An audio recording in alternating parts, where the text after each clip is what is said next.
Senator. How are you today? I'm doing well. Good morning. I hope you're doing well today. I just left your state. I think it's beautiful. Thank you for the hospitality. You're very welcome. I hope that means you're coming back sooner than later. Absolutely. I would move there if I didn't love where I live so much. But you can learn to love here even as much. It'd be hard to drag my huge Italian family down there, but I could call South Carolina my second home for sure. Well, if you guys need help moving, you let me know. I'll have my friends find you multiple homes for all your family members. So I wanted to talk to you. First of all, thank you for your time. I really appreciate it. Yes, ma'am. I wanted to talk to you a little bit about Senator Rubio. First, I want to talk and ask you why you think it is he has connected in your state, and you know, sort of when after everyone said, "Oh, he's done," you know, he finished, you know, he had a bad debate, you know, whatever the narrative was. What to you? What, you know? You've been there with him. You supported him early on. What is it that he's done to connect with the voters in your state? The most important thing that Marco has done is just to be himself. The fact is that what he learned in New Hampshire was he needs to just be himself, and when that happens, he always does really well. And we have seen at town hall after town hall after town hall his quick wit, his amazing knowledge on foreign policy, his passion for people, his ability to inspire and encourage a new generation of voters using conservative principles. And I think through time, it's starting to resonate at a high level. And then you see the governor coming out for him as well. This is just indicative of the fact that not only does Marco momentum continue, it is actually increasing because the people of our state are having a chance, some for the first time, to hear him without all the noise behind. We've seen the debates. They've been raucous events, challenging, and more like a WWE wrestling match than it has been a presidential debate. Marco has actually been very presidential. What we saw last Saturday evening was Marco focusing on the issues and the American people and not jumping into the quagmire pit with other candidates. Well, you know, you and I have been around for a while. We understand that, at least this is what I have taught my children, that you learn the most from losing something. So perhaps that's what happened in New Hampshire. He recognized that it's more important to be himself, and that, you know, you understand yourself better when you lose something. It is hard to win if you never lose. If you never have a setback, if you never take responsibility for your own setbacks, then I'm not sure that you can have the highest prize, the greatest accomplishments. They seem to come, the greatest opportunities seem to be preceded by major obstacles. Marco owned his obstacle, and I believe that has led him to an authentic engagement with South Carolinians that have a fresh perspective and a new understanding of his passion to win, but his compassion for people, and he uses conservative principles to express and to articulate that. That is very attractive for our state, and hopefully, and I believe that it will be, attractive for the nation. You know, yesterday was a very sort of great moment for the Republican Party in terms of the, you know, the belief that it's just sort of older white people that are part of the party. And you saw a very sort of diverse stage. You have Governor Nikki Haley, you have you have Marco, you have Trey Gowdy. You sort of have the full spectrum of what the country is. What does that mean to you?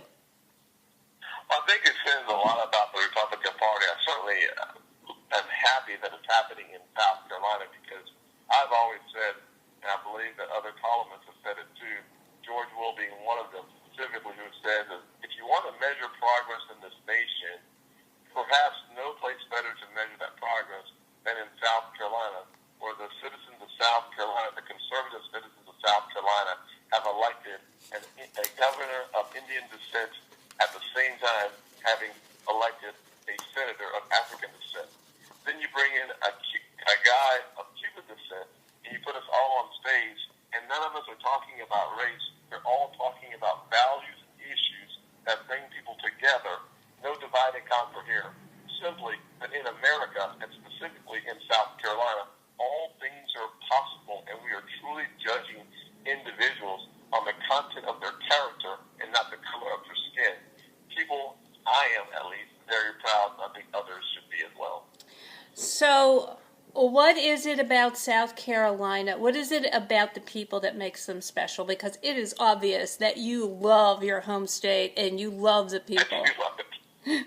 I really do. Listen, I was the kid that was flunking out of high school where folks said that I had no chance of succeeding. I met a conservative mentor who taught me that if I wanted to succeed, I had to take responsibility for my failures and not blame it on a father or a mother who was working 16 hours a day, but take it upon myself. He also taught me that in this nation, the American dream is available for kids mired in poverty, kids who are flunking out of high school. This is a place of new beginnings.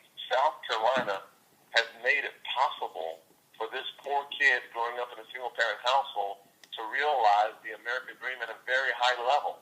That is remarkable, but that is also available for other kids coming up today.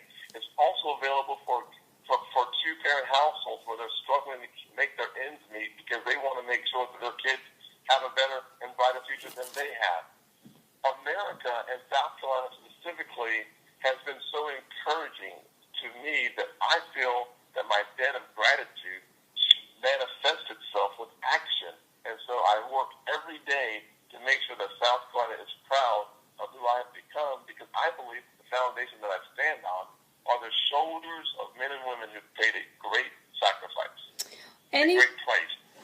Anything about this race, to me, I've been covering South Carolina for a while, and it is always rough and tumble. That's just sort of its thing. But it appears to me, based on driving all through your state the past week, talking to people in Williamsburg County, talking to people upstate, in the PD, going everywhere, is that they don't like it when it gets personal. They don't mind it being a little rough and tumble, but they don't like the personal politics. Is that true?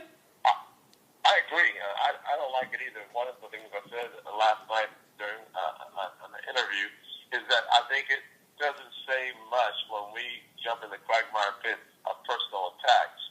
It is absolutely necessary to create a contrast between Marco's record and other people running for the same office and their records. That is absolutely okay. South Carolinians do not mind a rough and tumble type of episode around records. What we do not like are the personal attacks. We've seen way too much of that. The one thing I've been very proud of is Marco Rubio's comment and his contrast, and even the strong comments have been about people who have said false things about his record and creating a contrast with their records. But you've not heard him calling people names on an individual level. That speaks to me as the most, that's why I said he was the most presidential guy, the guy on the stage on Saturday night, because he literally embodied maturity in a way that the juvenile behavior on the stage of personal attacks, a negative message, his mature position was very presidential in contrast to the melee that was occurring on the presidential stage on that last Saturday night. I'm pretty sure anything can happen Saturday. How about you? I am looking forward to something amazing happening, and that would be for Marco to outperform all the polls, and I think he will. At least I pray that he will. Senator Scott, is there anything I did not ask you that you wanted to talk about? I should say hi to my mom. Just joking. Yes, ma'am. You should always say hi to your mom. I love her. Yes, ma'am. Absolutely. Senator Scott, thank you so much. I really appreciate it. You have a great day, sir. You too, ma'am. Bye-bye. Thank you. Bye-bye.